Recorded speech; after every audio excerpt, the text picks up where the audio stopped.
Jai Baba to all of you in the West. I am Eruch. I speak from Ahmednagar, and I am happy to see you all, although I don't see your figures or faces. Yet I know very well from the reports that I have heard how anxious you all are to gather every bit of news of our beloved Baba. I salute all of you for your deep love for beloved Baba. Jai Baba to you all.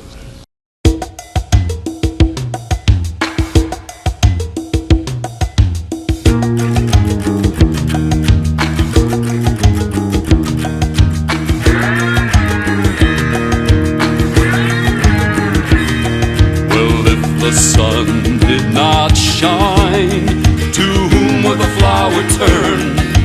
How would the mango grow?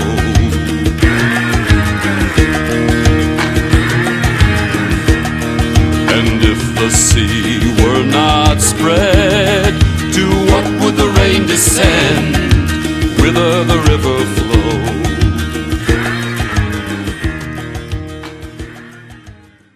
We should begin with how I became the interpreter of Baba's hand gestures and signs. It seems to me that I was one of the mandali by Baba's side, and when Baba used to use his board, sometimes when the ones who were reading Baba's board failed in trying to decipher Baba's fast moving finger over the board, giving out the words, I used to butt in and pronounce the word. So it must have happened once, twice, thrice, 4 times, till a day came when people who were around Baba found that I could read the board. So I started reading the board. Baba encouraged me, and that's how I first started reading the board. Remember one of the first messages that you read? Oh no. I remember any first messages that I read from Baba? No, it's impossible, because it was so natural, you see. It was just one day, that's all, that I began to read. I may not have read the first message, I may read out some first admonition given by Baba to somebody, who knows. Then it so happened, you see, that for years together, when I was in presence of Baba, I had the privilege of reading Baba's board. During the Must tours, or during the visits to the West, or during his visits in India, either for giving mass darshans to the public here, or paying house visits, I had to be very alert. It was Baba's patience alone that carried me through, because on many an occasion I would fail to read Baba's fast moving finger on the board, and through his infinite patience he would repeat the same words again and again till I picked up the right message. Many years rolled by, and it so happened with the years that passed by, my eyes began to get tired, and Baba would often tell me that he was himself fed up of his silence, because he had to interpret his thoughts through the alphabet board.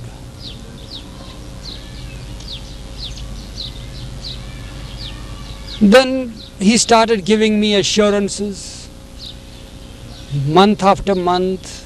Then it became weeks, and then one day Baba said he would drop using the board. And it was just a surprise to me, because many a time Baba had told me that he would stop using the board. Of course, it was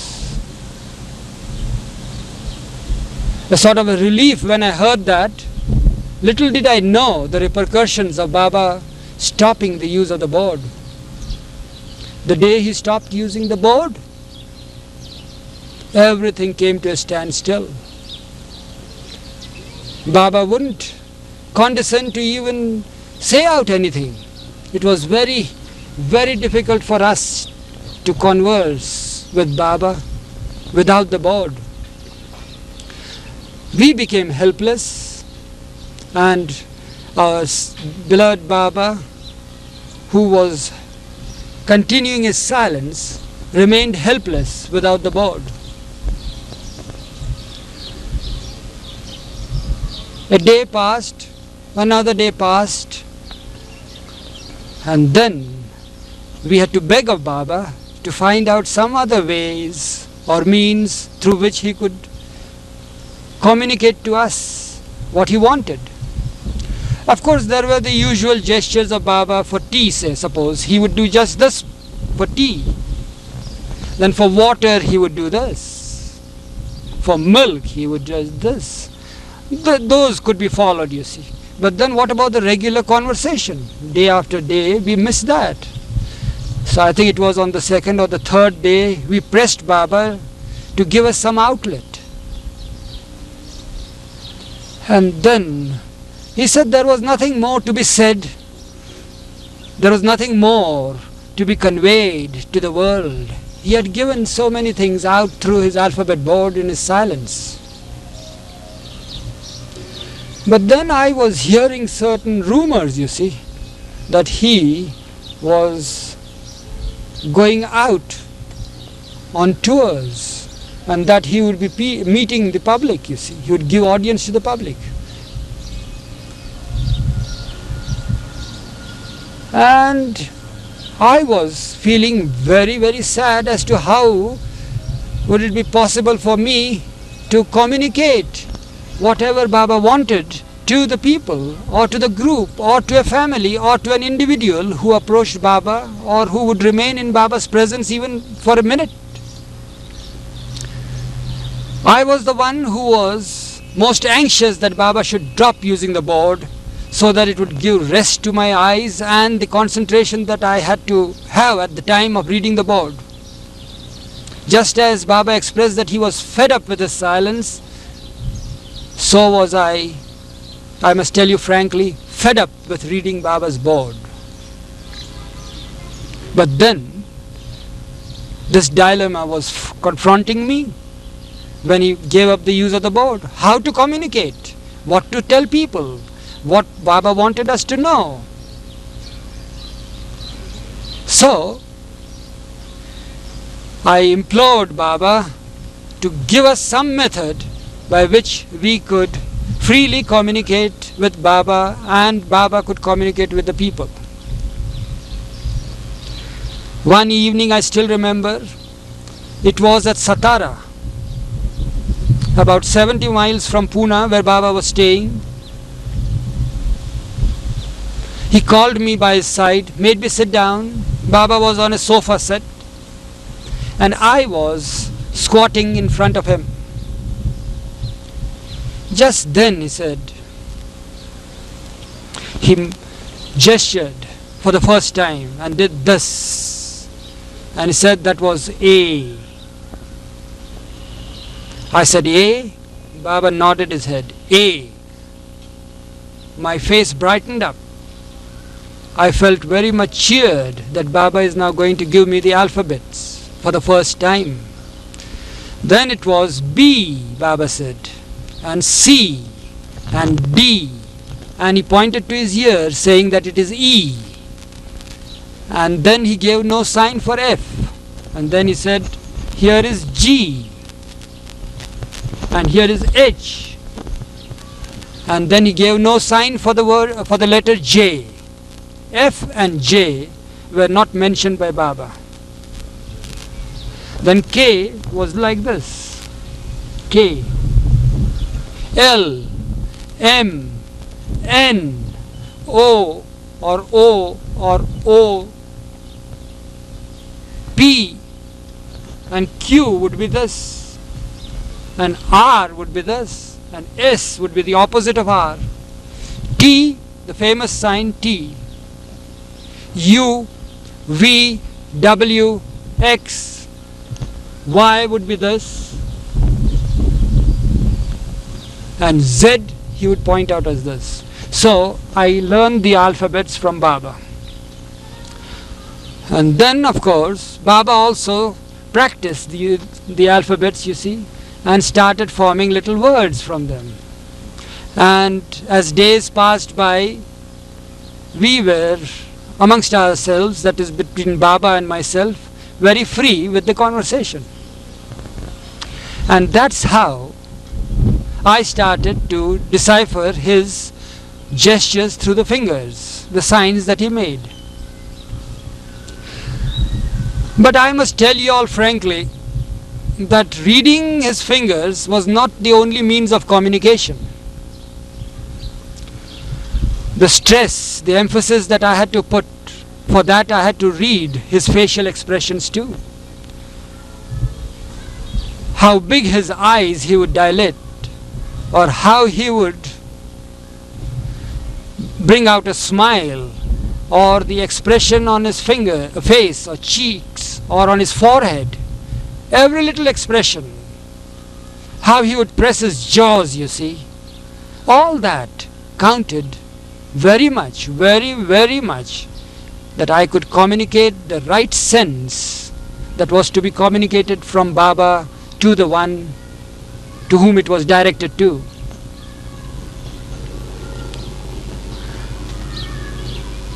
Through Baba's help and grace, I could read his finger signs fast, faster still, and very fast. And you may call it his grace or his will, that even I could, before he could finish the word, I could put in that word completely. Before he could letter the word, so to say. Just as if he wants to say word, he starts saying W-O-R, and before he finishes R, I would say word. So people who were around him, and even the mandali who were around him, felt that Eruch was trying to say things out before Baba wanted to say anything. And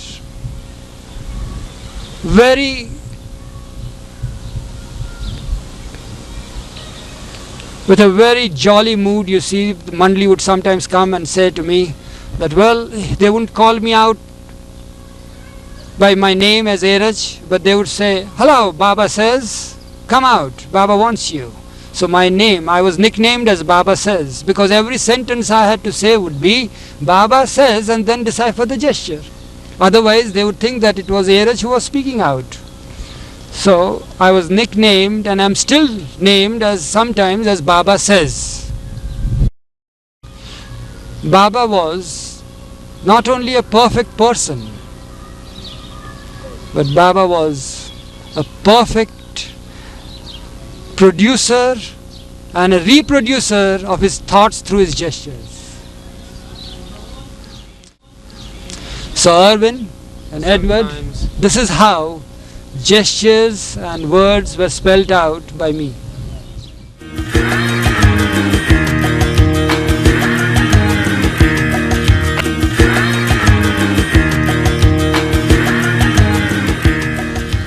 Do you recall any incidents of Baba's awakening his compassion, where you started to really become aware of his compassion? Well, you speak about his compassion to me. Well, yes, he did awaken in me the conviction of his avatarhood through the feelings that I had about his infinite compassion. Well, Baba is to tell us all that he is the avatar, that he comes again and again, that he is the ancient one, he is the one sought by all, and so few find. How blessed we were to have found him, how much more blessed we were to be living with him. Well, all these delighted our ears. They were the words of the ancient one. As I just now said, they delighted my ears, you see. That he was the avatar, that he was God in human form. But how am I to know that? My ears heard this. My eyes witnessed certain phenomenon. But how can my heart be convinced of the whole thing? How? That's the question. Well, as you say, that's the question. I'm not made of one who would readily take in things, you see. I started, you see, analyzing different things, you see. Well, I used to say, Baba is a good man. Baba is really kind.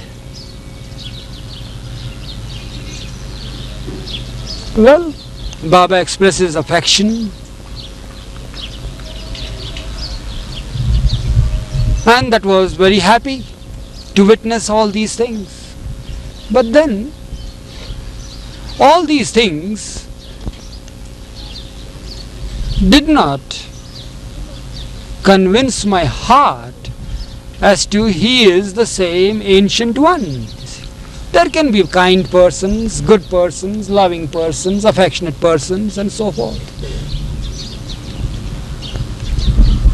Then it so happened that we went out with Baba, you see, on tours, and in a crowd of hundreds, you see, people would just turn their heads towards Baba and start gazing at him. So I used to notice this phenomena also. And I would say that, well, he shines out amongst the people there. He must be somebody great. Somebody, he is somebody. But can he be God? Can he be the God-man? Well, then again some months and years would roll by and I would get another proof. That all of a sudden, you see, some must, God-intoxicated soul, you see, who had been sitting for years together at the spot, would jump up in attendance in presence of Baba and start glorifying him in words which are not commonly given out to any person. Well, my mind started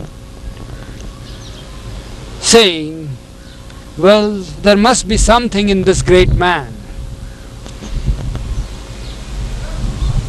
Then another must, and another must, who had never contacted him, they testified to his divinity.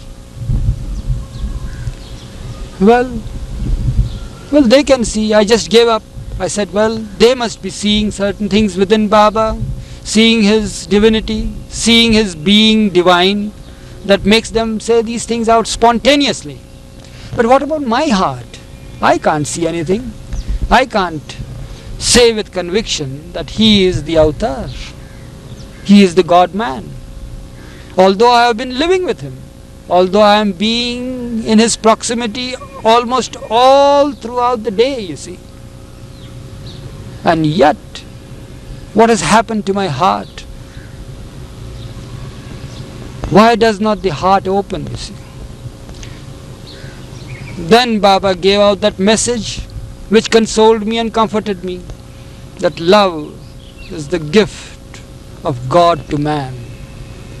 Well, I waited patiently for that gift.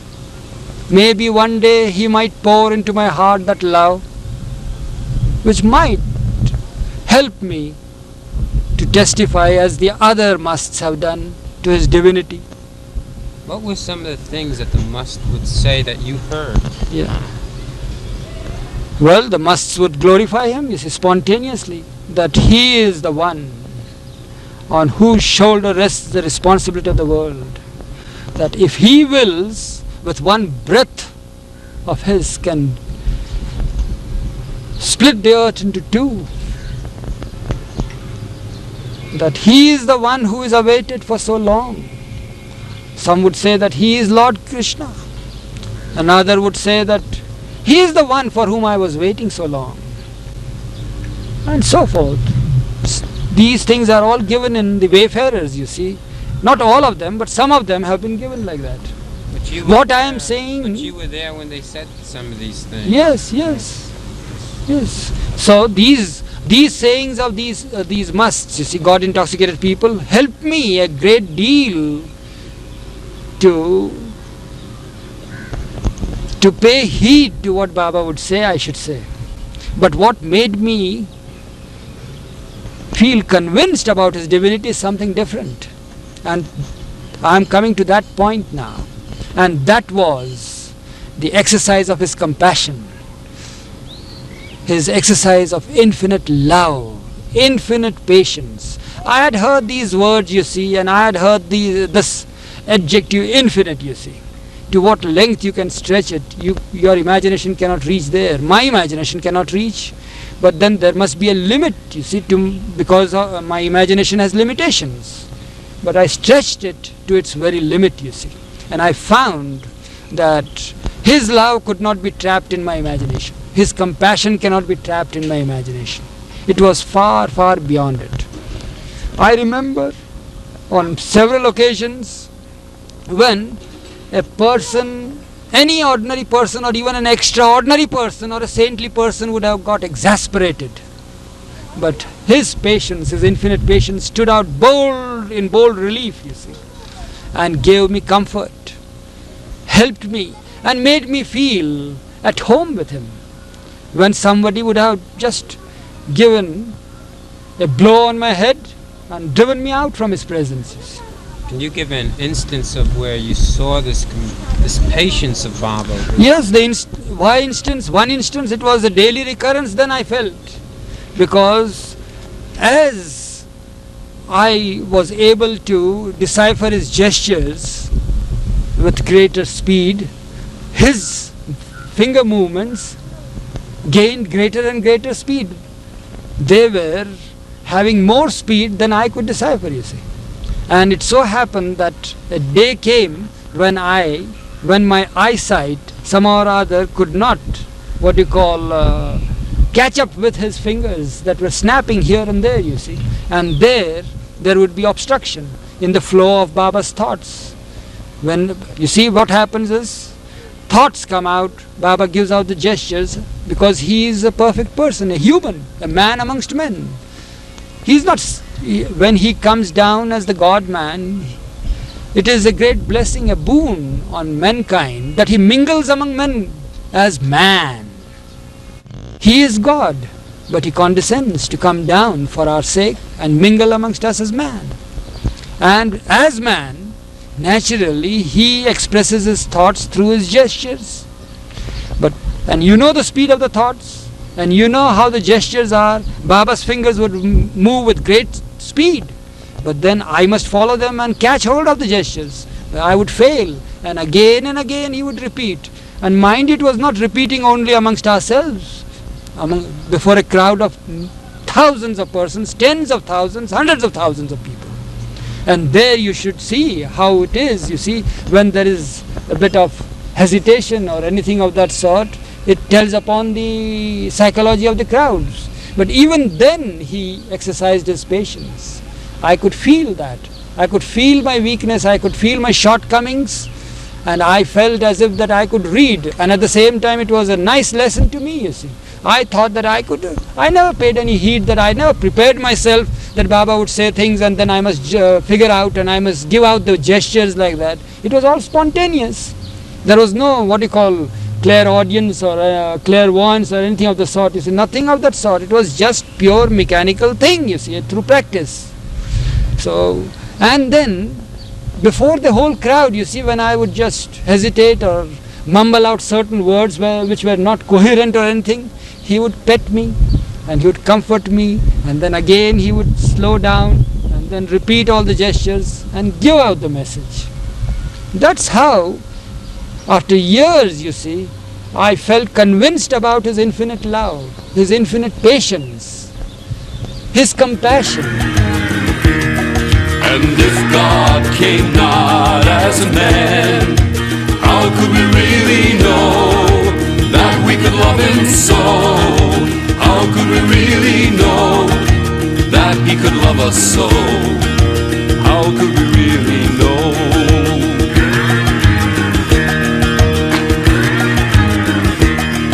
And if the earth did not spin, how would the light return?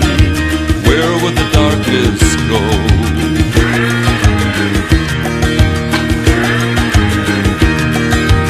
If the air were not rare, how would the breathing flow? Where would the spirit go?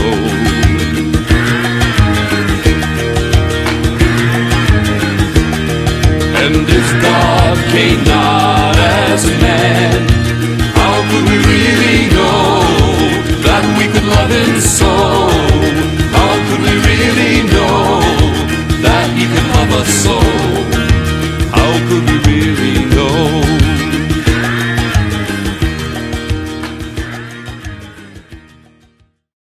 Now what to say about his compassion, you see.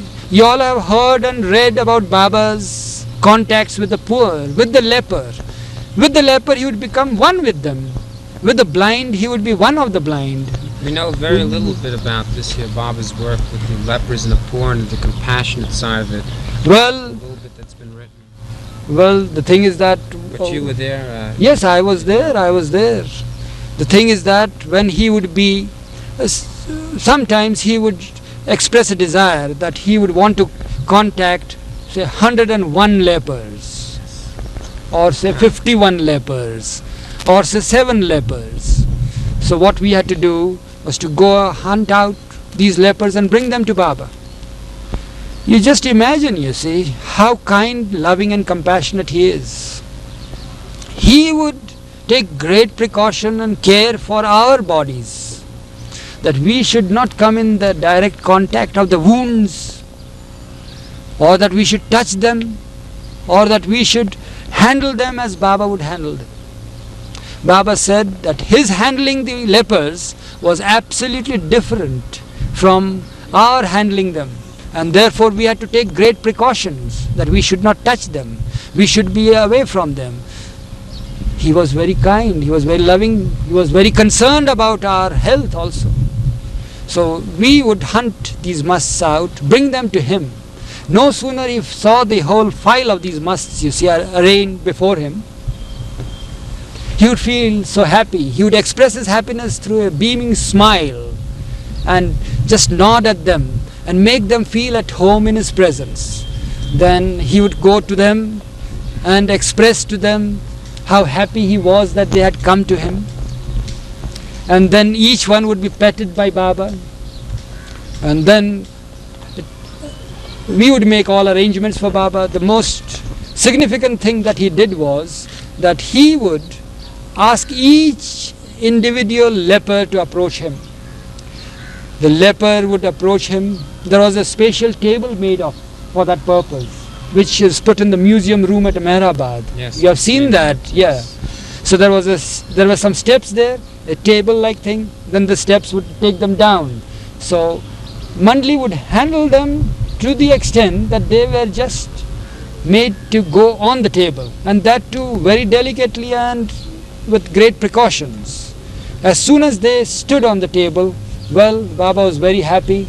He would be sitting on a chair in front of them, look at them, just express how happy he was to see them. Then he would comfort them, saying that, well, they should not feel that God has given them a certain disease which is incurable, or that God has neglected them, or that God has nothing to do with them. On the contrary, they were very close to God, because their disease makes them secluded from the rest of the world. Baba, I have heard once or twice Baba comforting the whole lot of the lepers who had come there. He says, look here, dear ones, how fortunate you all are because of this natural calamity, that so-called calamity that has come to you people. Yogis and those aspirants who aspire to reach God, They leave the world. They have to fight to leave the world and go to secluded spots and remain aloof and segregated from the world. Here you have got a ready chance where the world leaves you and you are left there. You have not to bother about them. So this is such a good opportunity that God has bestowed upon you people, that wherever you are, think of Him. Think of this disease, so-called disease that you have got, as a boon, as a blessing, that the world leaves you and you are there in direct communion with God if you wish to. Then he would say, how beautiful are these souls in dirty cages, you see. Then this he would tell us. Then he would take their feet, you see, wash their feet, and then dry them with a new towel. For each pair of feet, he would use a fresh towel, fresh napkin, dry them, and then put his beautiful forehead touching their feet, their soles, and then he would bless them with his own prasad, a gift from God to man. And that we don't know what help that provides, you see. Sometimes it would be in form of a bundle of new clothes. Sometimes it would be in the form of currency notes or coins. Sometimes it would be a bundle of grain or sweets, packet of sweets, whatever it be. That would be a sort of a contact between the God-man and man as leper. And then, or sometimes he would give blankets to them if the season is cold or winter season. So likewise, each leper who came in front of him was comforted, helped, and love was bestowed upon each one, and each one departed, you see, got down the steps with shining bright faces, you see. We have seen these people coming, you see, as if they were discarded, they were thrown out of society. But when they left Baba's presence, they felt the dignity of their being on this earth. They felt that they were some persons who were also needed by some. And thus Baba would contact them. So often he has bathed these lepers. We would try to see that Baba's hands wouldn't touch their soles. We would try to put gloves on Baba's hands. We would try to cover Baba's body.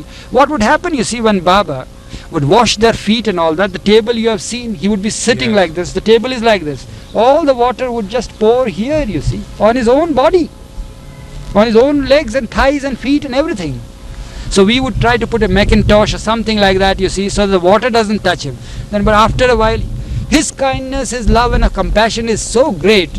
He knows that we love his body.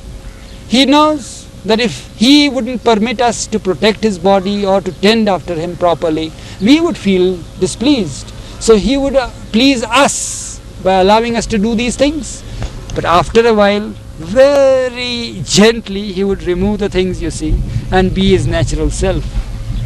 And again the same story repeats. He is drenched with the same water that had washed the wounds of the lepers.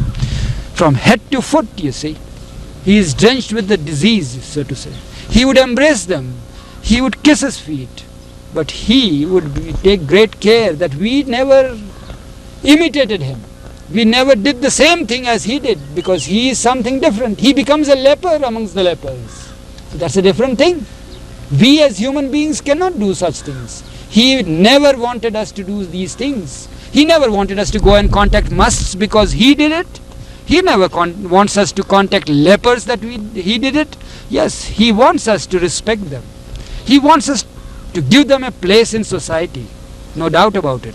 He wants us that we should help them. But he does not want us to imitate him in different respects, that we saw him bathing the leper and touching his feet or touching his wounds or doing this or that. He wanted us to take great care of our health. So that's how he contacted the lepers. Yes. You would say. Yes. Through the expressions of his compassion, his infinite love, his mercy, his kindness, all this made me feel that he must be what he says, the Ancient One. And then in the later stages I became quite convinced about his avatarhood. Because any ordinary person you see expresses affection, which we call love. Any ordinary person expresses his patience.